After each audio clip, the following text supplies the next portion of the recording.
Agama Yahudi dan Islam memang memiliki kemiripan akidah, yaitu tidak mengakui Yesus Kristus sebagai Tuhan.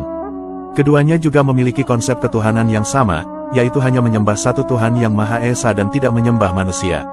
Oleh karena itu, orang Yahudi lebih suka beribadah di dalam masjid daripada di tempat ibadah yang terdapat patung dan berhala.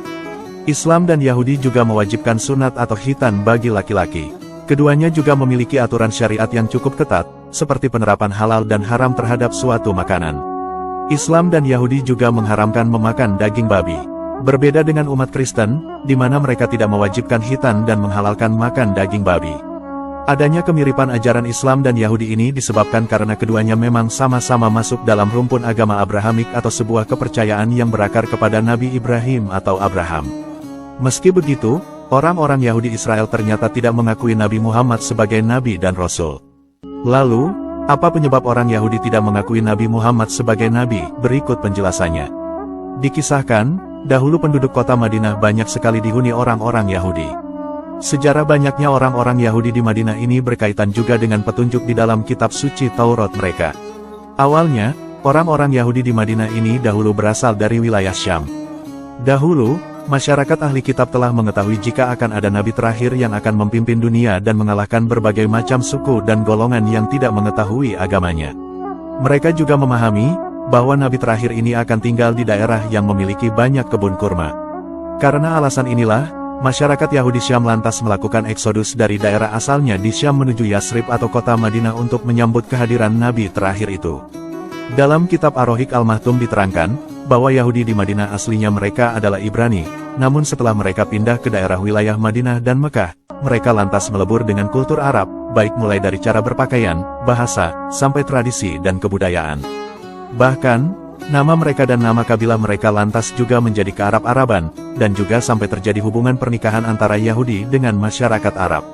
Hanya saja, mereka masih menjaga fanatisme kebangsaan dan tidak berasimilasi penuh dengan masyarakat Arab. Bahkan, mereka masih terus membanggakan diri mereka sebagai keturunan Bani Israel. Sikap fanatisme masyarakat Yahudi di Madinah lantas mendorong mereka untuk berusaha merebut kota Madinah dari tangan penduduk Arab. Untuk mewujudkan tujuan ini, mereka berusaha mengadu domba antar suku masyarakat Madinah yang ketika itu terdiri dari dua suku besar, yaitu Aus dan Khazraj. Akibatnya, banyak terjadi perang besar antara dua suku ini yang dikenal dengan nama Perang Buats. Di kota Yasrib atau Madinah, masyarakat Yahudi kala itu merasa diri mereka lebih berperadaban dibandingkan penduduk Arab asli. Akan tetapi, harapan mereka kemudian meleset. Di mana, awalnya orang Yahudi Madinah itu berharap agar nabi terakhir yang diutus berasal dari kalangan mereka. Namun, ternyata Allah mengutus nabi terakhir dari kalangan bangsa Arab, yaitu Nabi Muhammad dari suku Quraisy Makkah. Lebih dari itu, nabi terakhir ini tidak berpihak atas nama fanatisme keturunan Israel. Akibat mengetahui pupusnya harapan, maka timbullah rasa iri dan dengki dalam diri orang-orang Yahudi kepada masyarakat Arab. Tidak ada pilihan lain bagi mereka selain kufur terhadap nabi terakhir itu. Padahal, mereka sudah mengetahui akan ciri-ciri nabi terakhir sesuai yang ada di dalam kitab Taurat mereka.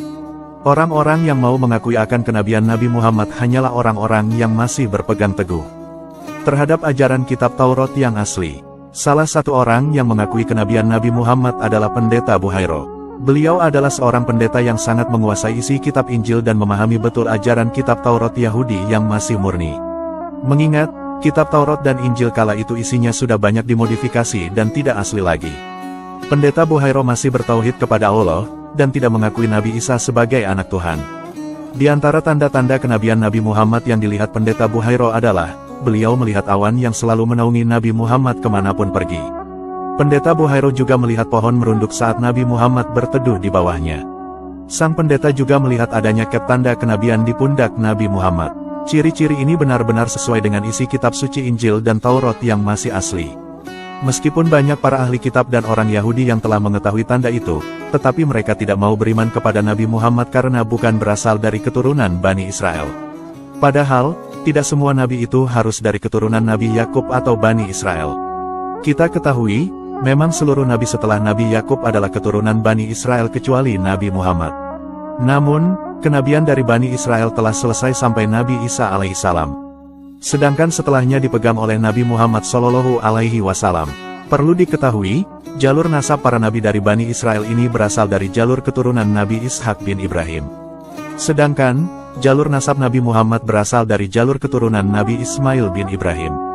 Meskipun sama-sama keturunan Nabi Ibrahim, tetapi Allah telah memilih penutup para nabi dari golongan bangsa Arab, yaitu keturunan Nabi Ismail putra Nabi Ibrahim yang tak lain adalah Nabi Muhammad Shallallahu Alaihi Wasallam.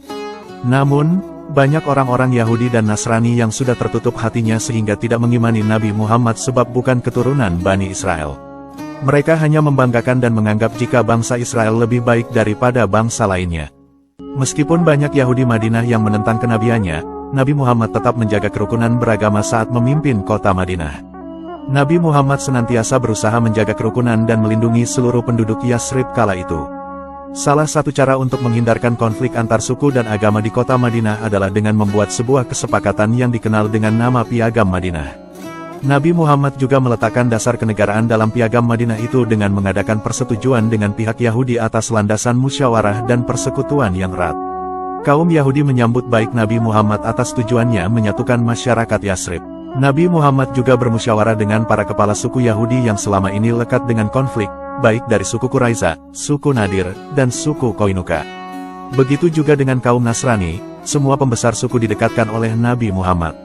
Nabi Muhammad berhasil menyatukan masyarakat Madinah dengan ikatan perjanjian persahabatan dan persekutuan serta menetapkan kebebasan beragama. Namun, Nabi Muhammad sesuai musyawarah juga menetapkan hukuman bagi siapa saja, dari kaum manapun, dan dari suku apapun yang melanggar kesepakatan dalam Piagam Madinah. Namun di tengah perjalanan, banyak orang-orang Yahudi yang melanggar kesepakatan Piagam Madinah. Mereka bahkan menentang dan meragukan kenabian Nabi Muhammad. Suku Yahudi pertama yang melanggar dan menentang perjanjian itu adalah suku Bani Qainuqa. Bahkan, banyak dari kaum Yahudi yang berkhianat, melawan, dan juga memerangi kaum muslimin. Akibat pelanggaran dan pembangkangan itu, banyak para imigran Yahudi yang menerima sanksi dan diusir dari kota suci Madinah.